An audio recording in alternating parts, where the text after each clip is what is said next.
heart is located between your lungs in the middle of your chest and behind and slightly to the left of your breastbone or sternum, or slightly to the left of the center and above the diaphragm, which is the respiratory muscle. It is surrounded by the pericardium, or outer covering is the pericardium. Its size is about of a fist and its weight is about 250 to 300 grams. Its center is located about 1.5 centimeter to the left of the mid-sagittal plane. Located above the heart are the great vessels, the superior and inferior vena cava, and the pulmonary artery and vein, as well as the aorta. Now here we have to mention the aortic arch. The reason is it is the main part, that is the main part of the anatomy when it is related to the heart. The aortic arch lies behind the heart and the esophagus runs behind the windpipe or trachea in the heart and in front of the spine. So the things that you have to remember is that aortic arch is also behind the heart, while the esophagus runs behind. Just before entering the stomach as well as the esophagus passes through the diaphragm. Now this diaphragm is basically the division between the upper part of the body and the lower part of the body, is the main part of the respiratory muscle. The heart cavity is divided into into right and left heart, which in turn are subdivided into two chambers. The upper chamber is called an atrium or auricle, and the lower chamber is called a ventricle. Now further, these two chambers are subdivided into further two chambers. The two atria act as receiving chambers for blood entering the heart, and more muscular ventricular pumps the blood out of the heart. The heart, although a single organ, can be considered as two pumps that propel blood through two different circuits. The right atrium receives venous blood from the head, chest and arms via the large vein called the superior vena cava, and receives blood from abdomen, pelvis regions and legs via the inferior vena cava.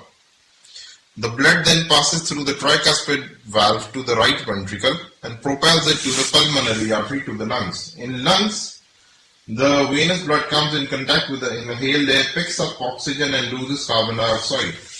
Now the oxygenated blood is returned to the left atrium through the pulmonary veins, and here the valves in the heart allow blood to flow in one direction only and help maintain the pressure required to pump the blood, because they prevent the backflow of the blood. Now here the low pressure circuit of the heart, which is the right atrium and right ventricle, actually involves the right atrium and right ventricle through the lungs back to the heart and constitutes mainly a circulation called the pulmonary circulation. The passage of blood through the left atrium, bicuspid valve, left ventricle, aorta, tissues of the body and back to the right atrium constitutes the systemic circulation. The aorta is the main artery that carries the blood away from the heart to the rest of your body. After the blood leaves the heart through the aortic valve, it travels through the aorta, making a cane-shaped curve that connects all other major arteries to deliver oxygen-rich blood to the brain, muscles and other cells. This curve is also called the arch of aorta, which is the main part of the anatomy. The aorta is more than an inch wide in some places and has three layers. The inner layer is called intima, the middle layer is called media, and the outer layer is called adventitia. When a problem occurs with the aorta, the heart and the entire body's blood supply can be jeopardized. It can be due to sustained blood pressure or any problems with the vascular tissue or problems in chemistry or chemical nature of the blood. Just a bit of clinical aspects here about the aorta. Like if we talk about aortic aneurysm, the aortic aneurysm is a weakened or bulging area of the wall of the aorta. It can be due to continuous sustained blood pressure pushing on the walls of the aorta because air pressure is very high. It has just been ejected from the heart. The very reason this is a concern is because a problem with the aorta can quickly become a serious medical emergency and it is needed to be addressed quickly. Now, aortic aneurysm may occur in the chest level of the aorta. While the aorta is located in the chest, it will be called a thoracic aneurysm, or anywhere along the aorta, such as lower in the abdomen area. It will be called abdominal aortic aneurysm. Now, aortic aneurysm is a serious because it can lead to further serious issues like aortic rupture. The rupture is actually the weakened ballooned area which may develop due to swelling and may develop a hole, which is also called a rupture, and allows blood to leak and burst into the body. And remember, when this rupture happens, it is happening at a high pressure area. So where the pressure is high, the chances of closing back is very difficult.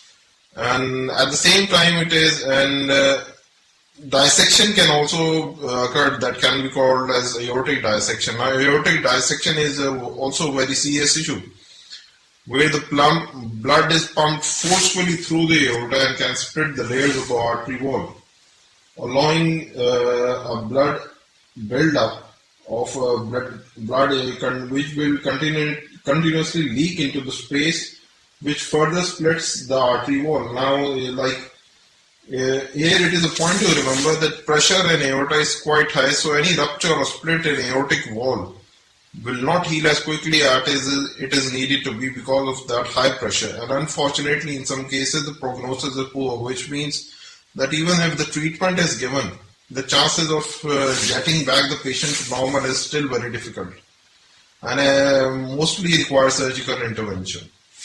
Now let's talk about the pulmonary arteries and the bronchi related to it.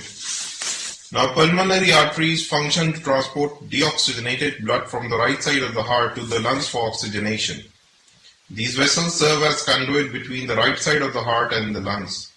The right and the left pulmonary arteries specifically provide blood to their respective lungs and further subdivide into lobar, segmental and subsegmental arteries of the lungs before eventually becoming capillaries and surrounded by alveoli. It is described as a high capacitance, low pressure system, and pulmonary circulation is ideal for the gas exchange. Why it is that? Because of very thin walls across which the gas exchange can occur, it becomes very easy for the gas to cross over very thin membranes. And at the same time, the pressure is low, the speed of blood is low, so the gas exchange happening becomes very easy. As it leaves, or the blood leaves there, the main pulmonary artery is typically short and wide. The main pulmonary artery is usually approximately 5 centimeters in length, 2 to 3 centimeters in diameter.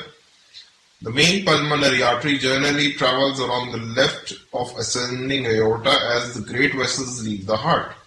It bifurcates at the level of carina, which is the T4 vertebral level or thoracic 4 vertebral level, which is also the termination of the trachea into right and left main bronchi, usually sitting at the level of the sternal angle, which is the anterior or outward angle formed by the junction of the manubrium and the body of the sternum, which varies around 162 degrees in males. And also pulmonary artery here is at thoracic 4 and thoracic 5 vertebral level in the thoracic plane.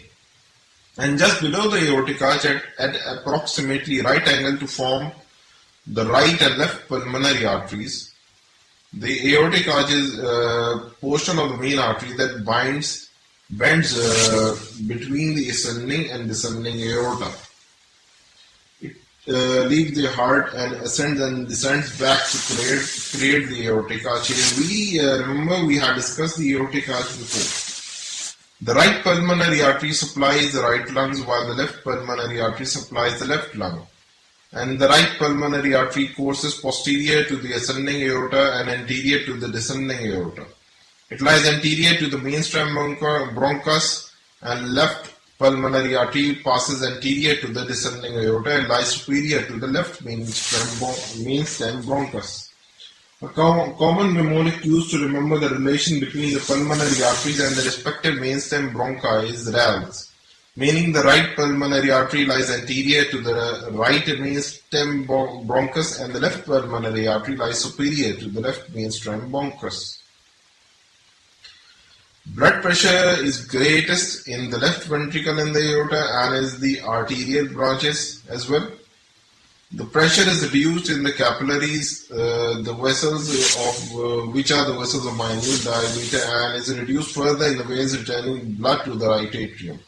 Now let's study a bit about the heart valves over here. The heart valves include the following: the tricuspid valve, located between the right atrium and the right ventricle; the pulmonary valve, located between the right ventricle and pulmonary artery; the mitral valve, located between the left atrium and the left ventricle. Your heart has 4 valves and that keep blood flowing in correct direction. The valves include the mitral, tricuspid valve and the pulmonary valve and the aortic valve. Again, why to make it understand it is because we have to remember the location according to which they are located within the heart and near the openings or the start of the blood vessels from the heart. Now each heart valve has 2 functions: to open correctly so blood can empty from the chamber, to close properly so blood flows forward, not backwards. Like if when the heart has relaxed, the blood that has been forced forward by the heart shouldn't be coming backwards. Now, how does the valve work? The simplest and the very ancient valve is simply a freely hinged flap which swings down to obstruct the fluid, just like gas or liquid flow in one direction, but is pushed up by the flow itself, and when the flow is moving in the opposite direction or backwards, it is also called a check valve and prevents or checks the flow in one direction only. Now let's start about the details of these valves. First is the mitral valve. Now these valves are made up of very strong thin flaps of tissue called leaflets and cusps. The leaflets open to let blood move forward through the heart during the half of the heartbeat, the first half of the heartbeat, and they close to keep the blood flowing backward during the other half of the heartbeat or the second half of the heartbeat. Now this mitral valve has 2 leaflets. The aortic, pulmonic and tricuspid valve have 3. The leaflets are attached to and supported by a ring of tough fibrous tissue that is also called the annulus.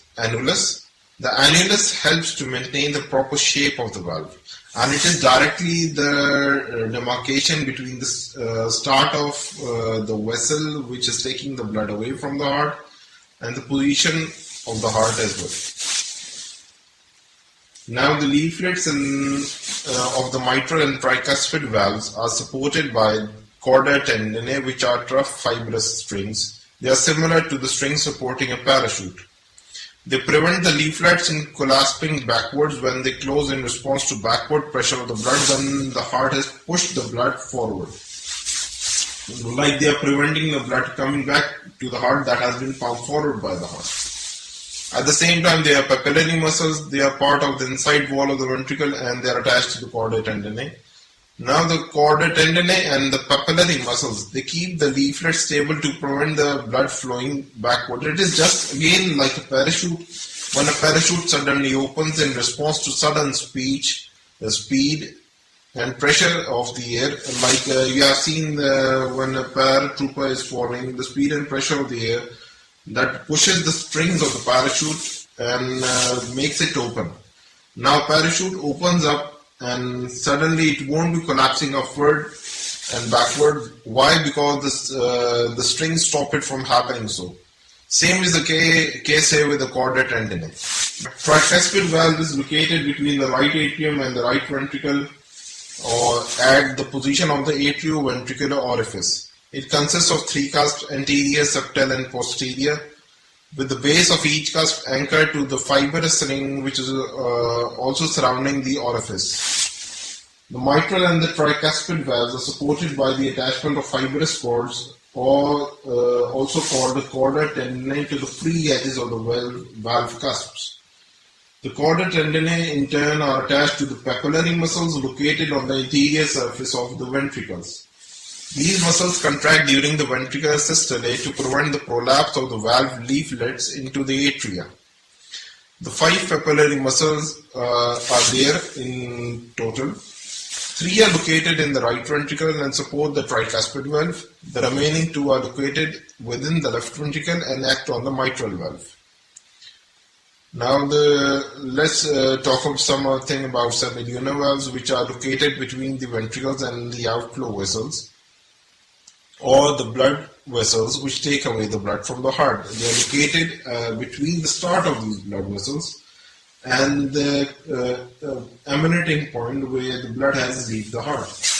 They close at the beginning of the ventricular relaxation or diastole and produce the second heart sound. It is the closure actually that produces the second heart sound.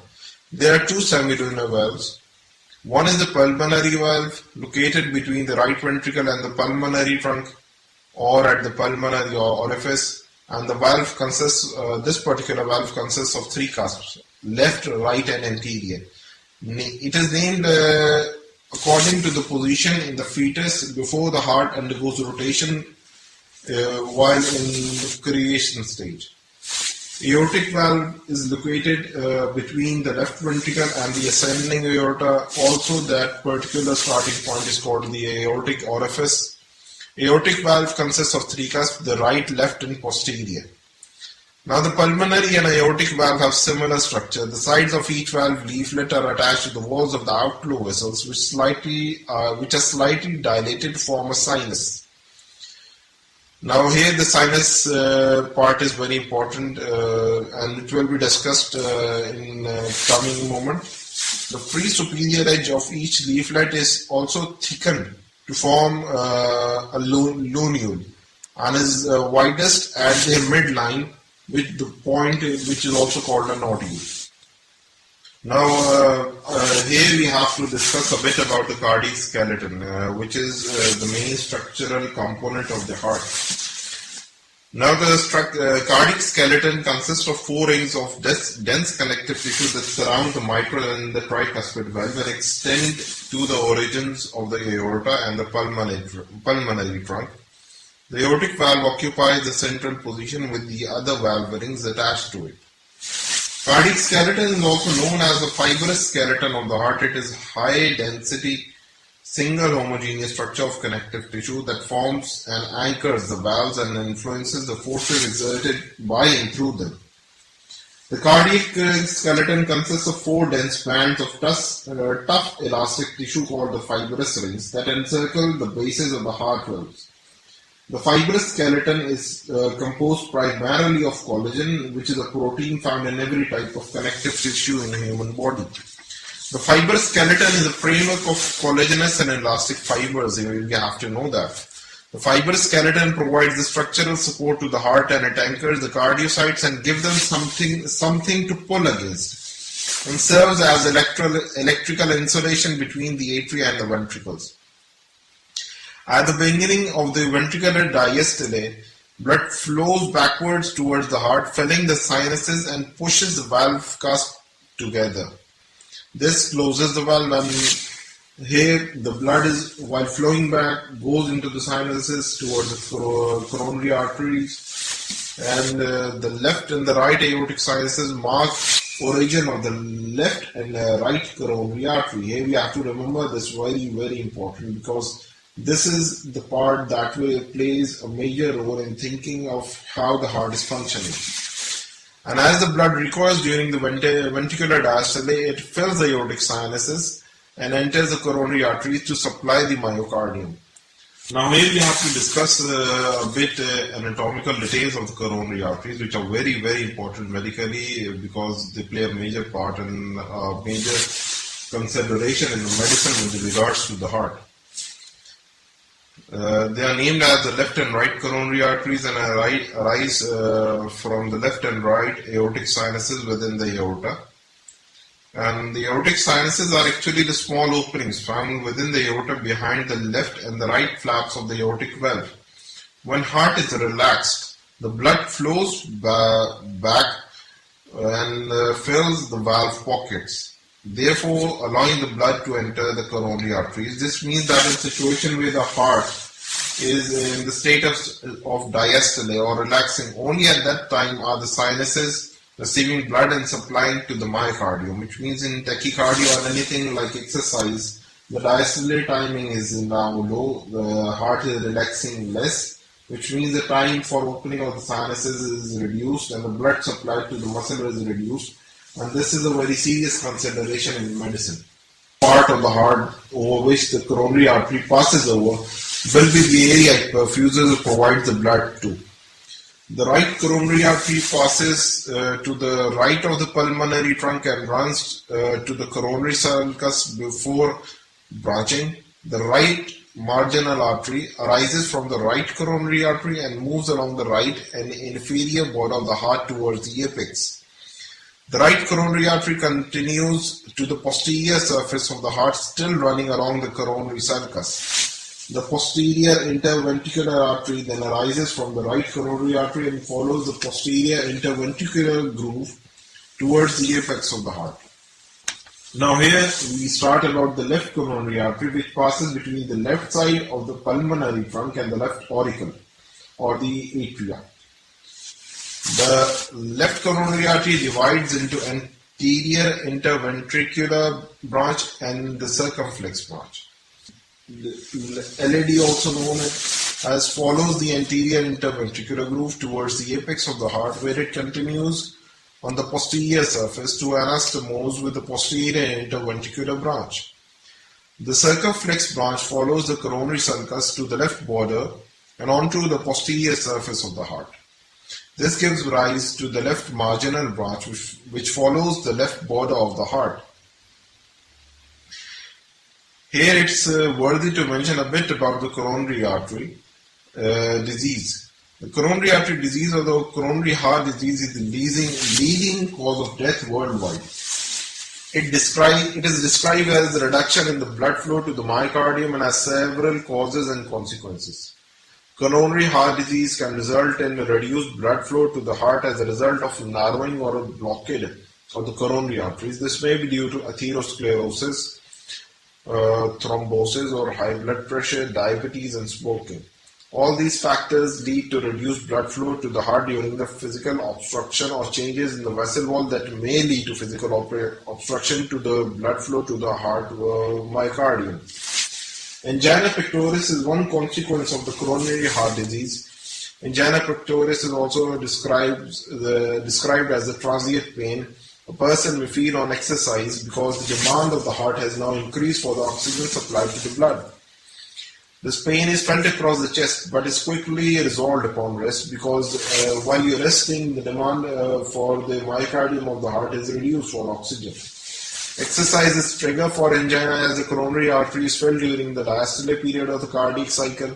On exercising, the diastolic period is shortened, meaning there is less time for blood flow to overcome a blockade in one of the coronary vessels in order to supply the heart. If left untreated, angina can soon progress to more severe consequences, and that is very important, such as myocardial infarction or MI.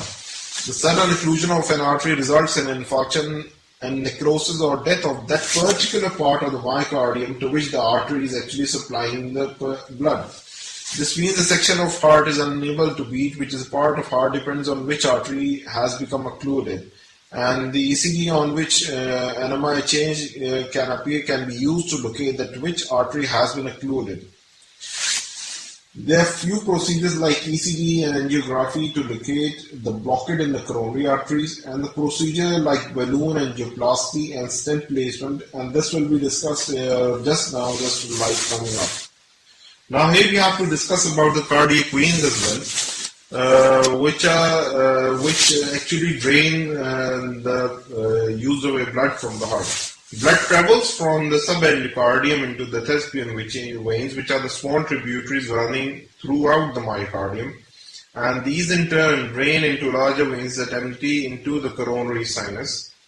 Now here the coronary sinus is the main vein of the heart, located on the posterior surface of the coronary sulcus, which runs between the left atrium and the left ventricle.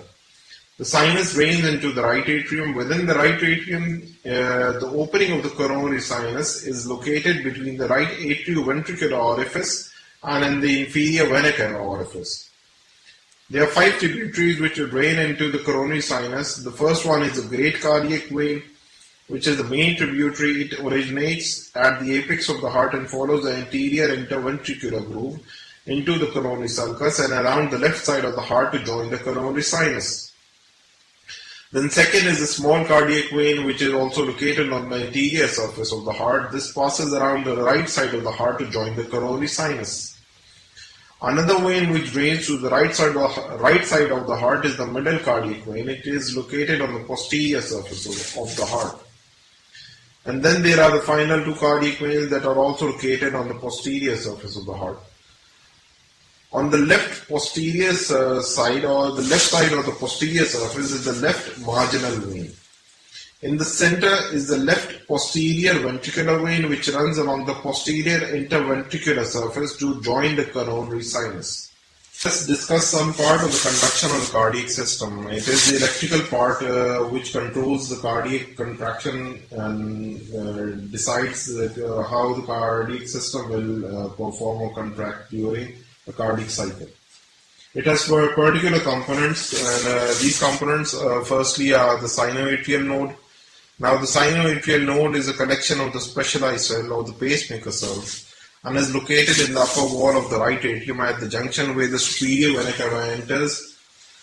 And these pacemaker cells can spontaneously generate electrical impulses, and the wave of excitation created by the sinoatrial node spreads via the gap junction across both atria, resulting in atrial contraction or atrial systole, and with blood moving at that moment from the atria into the ventricles.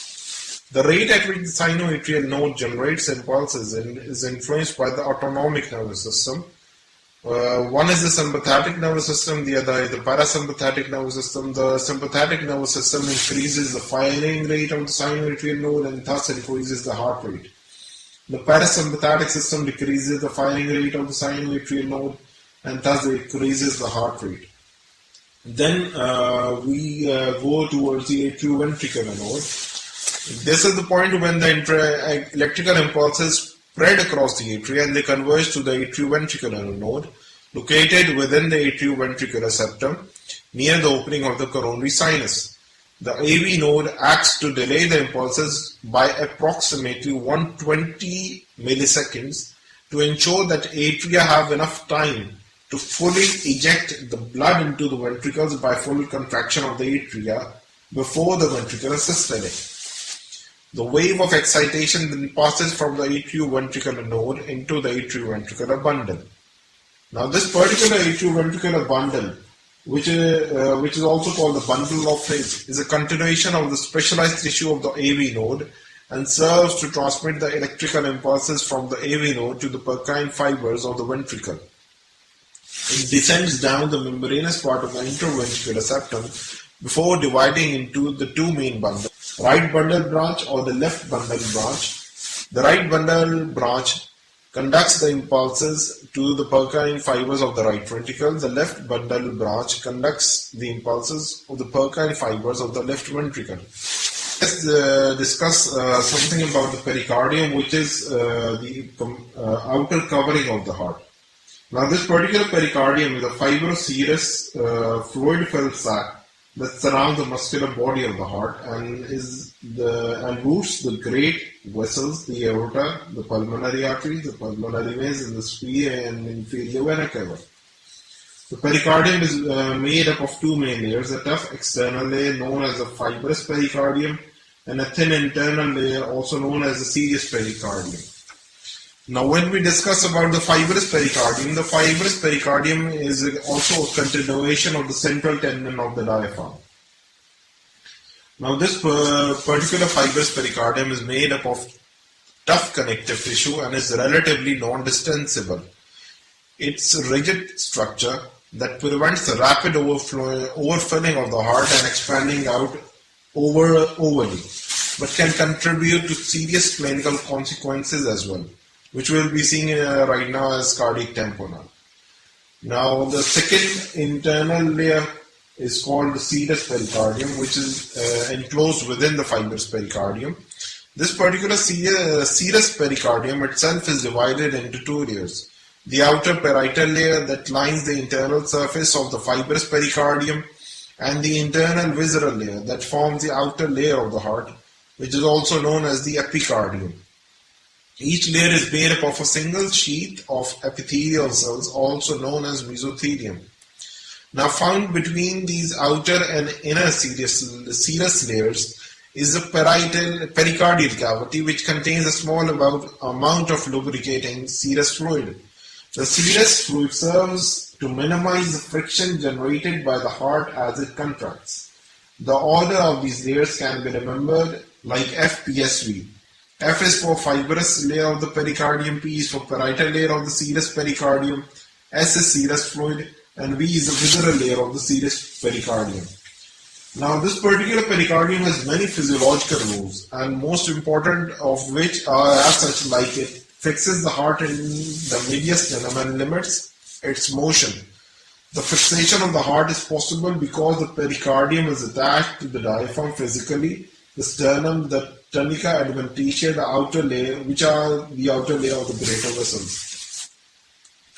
Now it prevents the overfilling of the heart and overexpanding of the heart due to overfilling. The relatively inextensible fibrous layer of the pericardium also prevents the heart from increasing in size too rapidly, thus placing a physical limit to the potential size of the organ. Lubrication is the other part, that a thin film of the fluid between the two layers of the serous pericardium reduces the friction generated by the heart as it moves within the thoracic cavity. Like if you have the friction, you will have the problem in the movement of the heart, and this particular lubrication provides a great deal of free movement for the heart to happen. It also protects from the infection. The fibrous pericardium also serves as a physical barrier between the muscular part of the body of the heart and the adjacent organs which are prone to infection, such as lungs. Because the heart is positioned between the lungs, that we have to remember. Its innervation or the innervation of the pericardium is done by the phrenic nerve, which emanates from C3, C5 or cervical 3 or cervical 5 level, which is responsible for the somatic innervation of the pericardium, as well as providing motor and sensory innervation to the diaphragm. It originates in the neck and travels down the thoracic cavity, and phrenic nerve is a common source of revert pain, while the key example can be the shoulder pain experienced as a result of pericarditis. Now here we can discuss some clinical parts such as cardiac tamponade, which is relatively like a part like the fibrous pericardium, which can have such problems when there is accumulation of fluid known as pericardial effusion within the pericardial cavity. Now this can happen due to any physical injury, can happen due to any particular infection, can happen due to many other causes. This particular rigid pericardium cannot expand, and thus his heart is subjected to resulting increased pressure because the pericardium is not allowing the heart to relax anymore. Not easy to extend or relax. The chambers can thus become compressed and compromise the cardiac output because the heart is not relaxing enough and expanding enough. And because it is not expanding enough, it cannot contract back enough. And the second clinical part that has to be remembered is pericarditis, which is the inflammation of the pericardium. It has also many other causes like bacterial infection or myocardial infarction itself that may lead to pericarditis. The main symptom is the chest pain, and the condition can cause acute cardiac tamponade like pericarditis. After it can lead to tamponade as well, which is the accumulation of the fluid in the pericardial cavity. So let's end it here, and we will be discussing about the physiology and the clinical part with regards to these structures in the upcoming lecture. Do stay tuned and do stay connected. Do like and subscribe if you like it.